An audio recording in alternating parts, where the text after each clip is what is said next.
آج کے خطبہ جمعۃ المبارک میں انشاءاللہ العزیز فتنوں آزمائشوں کے دور میں سیدھے راستے پر انسان کیسے قائم رہ سکتا ہے، کیا کیا رکاوٹیں ہیں سیدھی راہ پر چلنے میں، اور کیا کوئی انسان اپنے تئیں احتیاطی تدابیر کر سکتا ہے قرآن و حدیث کی روشنی میں، یہ موضوع آپ کے سامنے پیش کیا جائے گا۔ عقائد اور نظریات کو ہم لیں تو عقائد اور نظریات میں بھی بہت زیادہ ایسی چیزیں موجودہ دور میں پیدا ہو رہی ہیں کہ انسان کے جو نظریات ہیں وہ ڈاما ڈول ہو جاتے ہیں، متزلزل ہو جاتے ہیں۔ جیسے کہ کرونا کے دنوں میں ہم نے دیکھا کہ بہت سے جو ہمارے مسلمہ نظریات ہیں ان سے بھی ہم پیچھے ہٹے، کچھ لوگ پکے رہے۔ تو بہرحال یعنی ایسے فتنے اور ایسی چیزیں پیدا ہو رہی ہیں کہ جو انسان کو سیدھی راہ سے بھٹکاتی ہیں۔ اسی لیے ہر نماز کی ہر رکعت میں ہم اہدنا الصراط المستقیم پڑھتے ہیں کہ اللہ ہمیں سیدھا راستہ دکھا اور اس پہ پکا رکھ۔ کوئی یہ نہیں کہ بندہ سیدھے راہ سے ہٹ گیا ہے تو کوئی بڑا چینج سوچ میں، مثلا آخرت کے مقابلے میں دنیا کو ترجیح دینی شروع کر دے، چینج آ گیا۔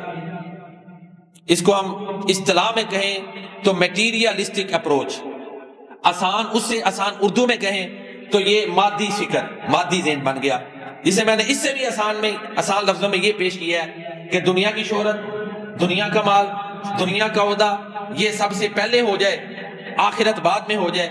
شہرت خراب نہ ہو، آخرت خراب ہوتی ہے تو ہو جائے۔ کاروبار خراب نہ ہو، آخرت خراب ہوتی ہے تو ہو جائے۔ یہ سوچ آخرت بیک پہ چلی جائے، سیکنڈ آپشن پہ چلی جائے، سیکنڈ پرائرٹی پہ چلی جائے۔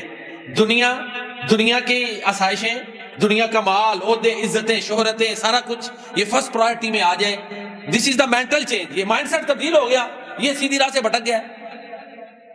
میرا خیال ہے بات سمجھ آ گئی ہو۔ سوچ تھنکنگ کا بدل جانا، یہ میں نے اور آپ نے اب دیکھتے رہنا ہے۔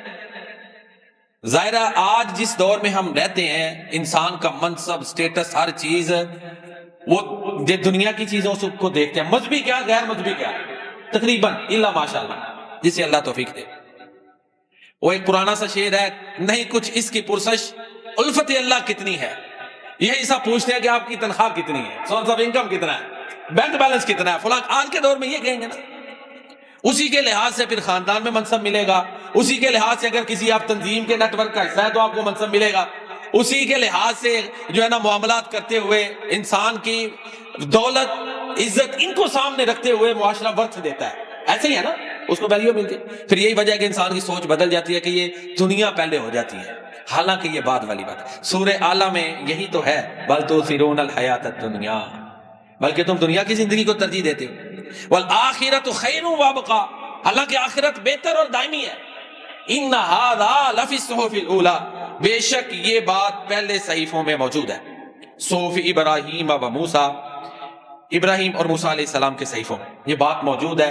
چاہیے تو یہ کہ آخرت کو دنیا پہ ترجیح دے۔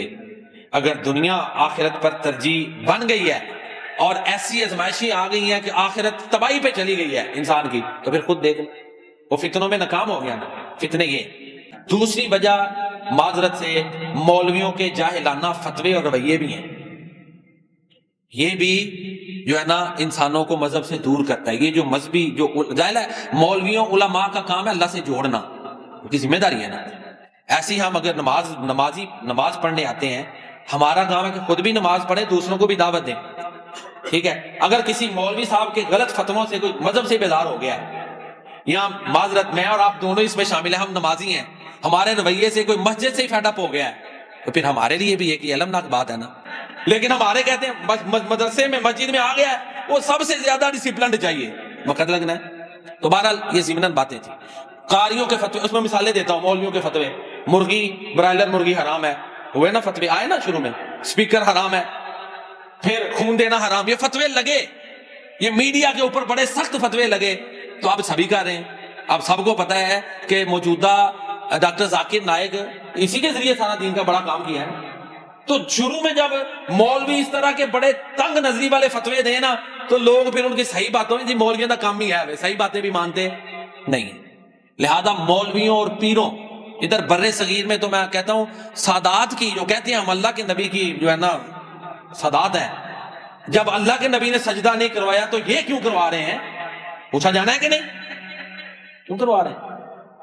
اللہ نے انہی سے پوچھ لیا کہ میں نے تو اپنے آپ کو جھک کر بھی سجدہ نہیں کروانے دیا تھا، آیا تھا نا ایک صحابی مشورہ دیا، باقی سارے جی سمجھاتے ہیں، سمجھانا نہیں ہے، اس سے آگے والی بات ہے، روکیں۔ یہ چیزیں مذہبی لوگوں کے لیے ضروری ہیں کہ اپنے بارے میں درست اپروچ بتائیں، روکیں، کیونکہ پوچھا اللہ کے نبی نے پوچھ لیا کہ دوسری ساری باتیں تم اپنی طاقتیں دکھا کے روک لیتے تھے، یہ نہیں روک سکتے تھے؟ ویسے کوئی تمہاری انسلٹ کرے ہیں یا تمہارے آباء و اجداد کو کچھ کہے تم کھڑے نہیں ہو جاتے؟ تو سجدے سے کیوں نہیں تم روکتے؟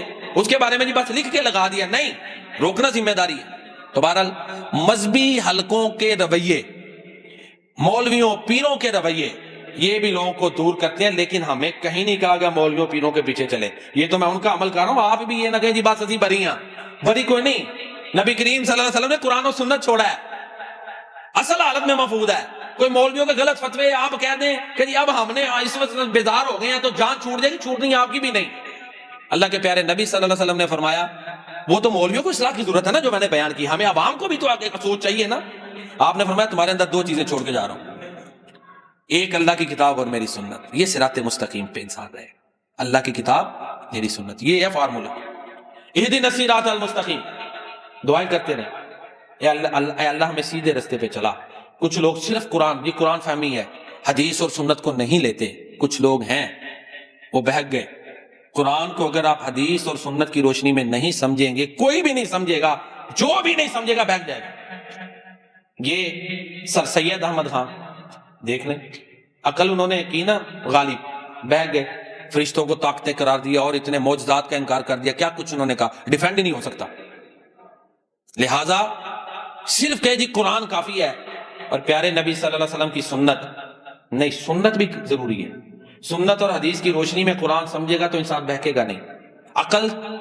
عقل جو ہے وہ تو عیار ہے، 100 بھیس بدل لیتی ہے۔ ہر بندے کی سوچ معاشرت کے لحاظ سے بدل جاتی ہے، ایک دیہاتی بندے کی سوچ، یہاں شہر میں رہنے والے کی سوچ، عرب کنٹریز میں رہنے والے کی سوچ، جو ہے نا یورپین کنٹریز میں، سب کی سوچ رویوں میں بڑا فرق ہوگا۔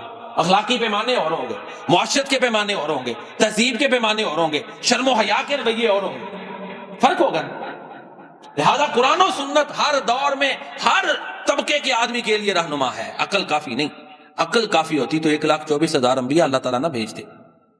پیارے نبی صلی اللہ علیہ وسلم نے جو فرما رہا تمہارے اندر قرآن و سنت چھوڑ کے جا رہا ہوں، یہ آپ نے فرمایا، عقل نہیں کہا۔